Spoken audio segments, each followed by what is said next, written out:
কালকে যেন আমরা দেখতে পারি লালমনিরহাটের আকাশে বাতাসে রাজপথে শুধু শহীদ জিয়ার সৈনিক। আজকে লালমনিরহাট জেলা বিএনপি এই অবস্থান কর্মসূচিতে সভাপতিত্ব করছেন জেলা বিএনপির অন্যতম সহসভাপতি লালমনিরহাট সরকারি কলেজের সাবেক ভিপি অ্যাডভোকেট রফিকুল ইসলাম রফিক। উপস্থিত রয়েছেন জেলা বিএনপির সম্মানিত সাংগঠনিক সম্পাদক এবং পৌর বিএনপির সম্মানিত সভাপতি সাবেক ছাত্রনেতা এবং যুবনেতা জনাব আফজাল হোসেন সহ বিএনপি ছাত্রদল, যুবদল, স্বেচ্ছাসেবক দল, শ্রমিক দল, মহিলা দল, তাঁতি দল, ওলামা দল, কৃষক দল এবং জিয়া পরিষদ সহ মৎস্যজীবী দল সহ সকল অঙ্গ সংগঠনের নেতৃবৃন্দ, আমি সবাইকে জানাই আসসালামু আলাইকুম। হিন্দু ভাইদের প্রতি আদাব। প্রথমে আহ্বান জানাই আগামীকালের কর্মসূচিতে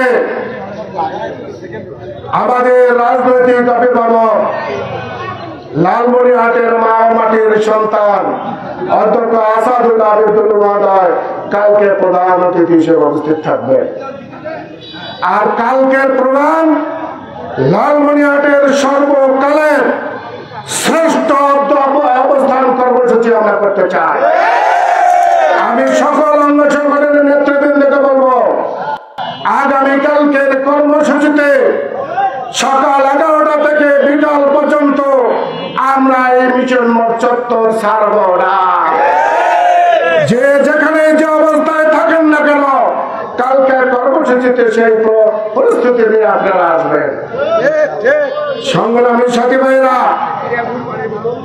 আমরা দেখেছি এবং শুনতেছি, বিভিন্ন ভাবে আমরা জানতে পারছি যে আগামীকাল এই স্বৈরাচার খুনি হাসিনার দোসররা আবার নাকি মাঠে উলুক ভুলুক করতে চায়।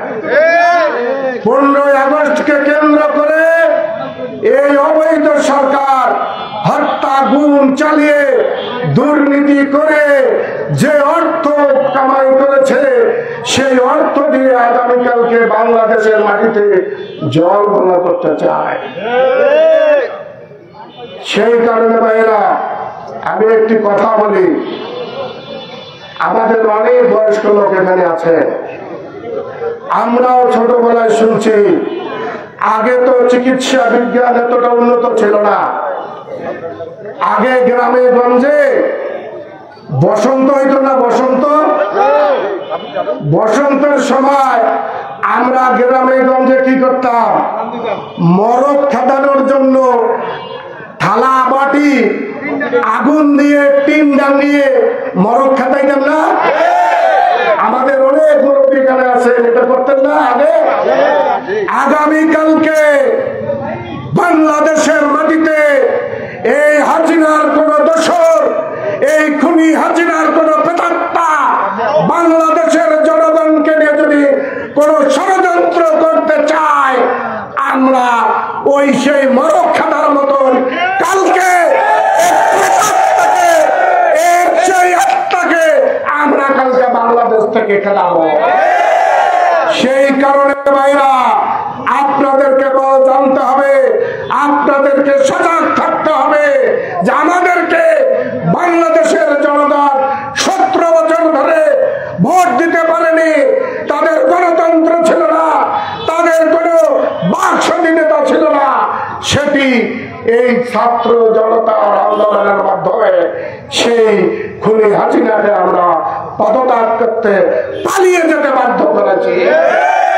সেই কারণে আজকে এই সভা থেকে, এই অবস্থান কর্মসূচি থেকে আমি আপনাদেরকে বলতে চাই যে আজকে যেমন আমাদের নেতা বিএনপির মহাসচিব, পরিচ্ছন্ন রাজনীতিবিদ মির্জা ফখরুল ইসলাম আলমগীর সহ এই ছাত্র জনতার আন্দোলনের প্রথম বীর শহীদ আবু সাইদের কবর জিয়ারত করতে তার বাড়িতে অবস্থান করছে, আজকে এই সভা থেকে আমরা আত্মার মাগফিরাত কামনা করি। যে সকল ছাত্র জনতাকে অবৈধ খুনি হাসিনা তার পেটোয়া বাহিনী দিয়ে নির্বিচারে গুলি করে হত্যা করেছে, তাদের আত্মার মাগফিরাত কামনা করছে।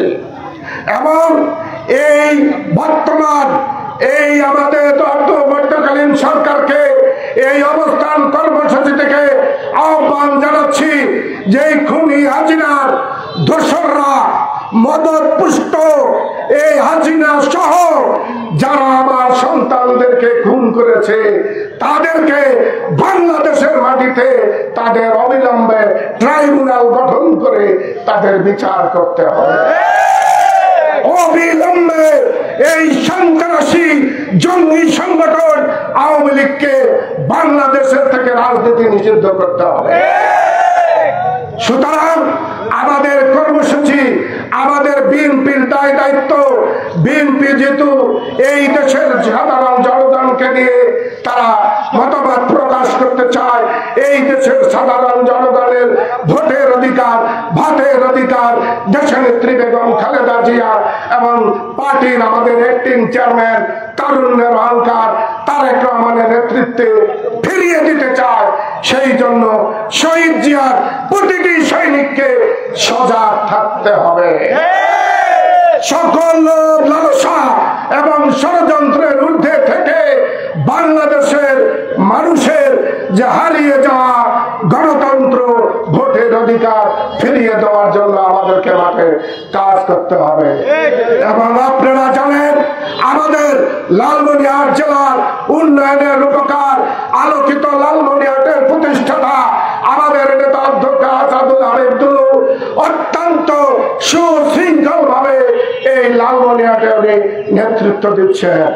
সুতরাং তার নেতৃত্বে আমরা লালমনিরহাটকে যারা এতদিন শোষণ করেছে, যারা এতদিন অবৈধভাবে লালমনিরহাটে দুর্নীতির মাধ্যমে যে সকল অবৈধরা ক্ষমতা ভোগ করে লুটপাট করেছে তাদের বিচারও আমরা লালমনিরহাটের মাটিতে করব।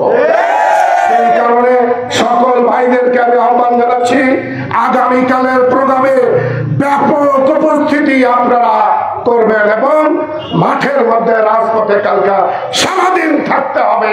সেই পরিস্থিতি নিয়ে আপনারা আগামীকালকের প্রোগ্রামে আসবেন।